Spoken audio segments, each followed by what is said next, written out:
తమిళనాడులో ఘోర పారిశ్రామిక ప్రమాదం చోటు చేసుకుంది. తిరువల్లూరు జిల్లాలోని ఓ ప్రైవేట్ సీ ఫుడ్ ప్రాసెసింగ్ కంపెనీలో అమోనియా గ్యాస్ లీక్ అవడంతో 7 కార్మికులు ప్రాణాలు కోల్పోయారు. మృతుల్లో 6 మహిళలున్నారు. ఈ దుర్ఘటనలో మరో 70 మందికి పైగా తీవ్ర అస్వస్థతకు గురయ్యారు. వారిని సమీప ఆసుపత్రులకు తరలించి చికిత్స అందిస్తున్నారు.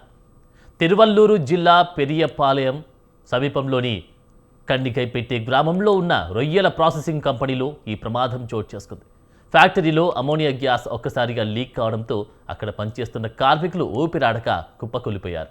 బాధితుల్లో ఎక్కువ మంది ఇతర రాష్ట్రాల నుంచి వచ్చి వలస వారే ఉన్నారు. ఇక వీరిలో చాలామంది 24 నుండి 25 ఏళ్ల వయసున్న యువతులే ఎక్కువగా ఉన్నారు. ప్రమాదం జరిగిన వెంటనే బాధితులను సమీపంలోని వేల్స్ వెంకటేశ్వర ఆసుపత్రికి తరలించారు. వీరిలో 9 మంది పరిస్థితి విషమంగా ఉండడంతో మెరుగైన చికిత్స కోసం చెన్నైలోని స్టాన్లీ ప్రభుత్వ ఆసుపత్రికి తరలించారు. ప్రస్తుతం 11 మంది వెంటిలేటర్లపై ఉన్నారని పేర్కొన్నారు. మరికొందరికి ఇంక్యుబేషన్ చేశామని వైద్యులు తెలిపారు. కోల్డ్ స్టోరేజ్ యూనిట్లోని వాల్వ్ ఫెయిల్ కావడం వల్లే గ్యాస్ లీక్ అయినట్లు ప్రాథమికంగా గుర్తించారు. సమాచారం అందుకున్న తిరువల్లూరు జిల్లా కలెక్టర్ ఎస్ కవిత ఘటనా స్థలాన్ని ఆసుపత్రిని సందర్శించారు. ప్రమాదానికి గల కారణాలపై కంపెనీలో భద్రతా లోపాలపై పూర్తిస్థాయి విచారణకు ఆదేశించినట్లు ఆమె వెల్లడించారు. మరోవైపు ఈ ప్రమాదంపై తమిళనాడు సీఎం విజయ్ స్పందించారు. మృతుల కుటుంబాలకు తన ప్రగాఢ సానుభూతిని తెలియజేశారు.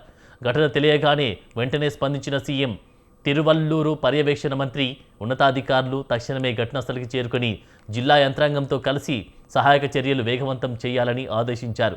బాధితులకు మెరుగైన వైద్య సేవలు అందించేలా పర్యవేక్షించాలని మంత్రులు అధవార్జున రాజ్ మోహన్లను ఆసుపత్రులకు పంపించారు.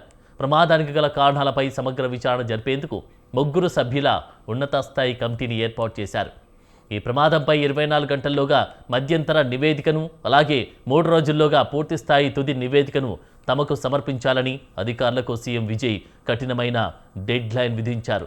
యాజమాన్యం నిర్లక్ష్యంపై పెరియపాలెం పోలీసులు కేసు నమోదు చేసి దర్యాప్తును ముమ్మరం చేశారు.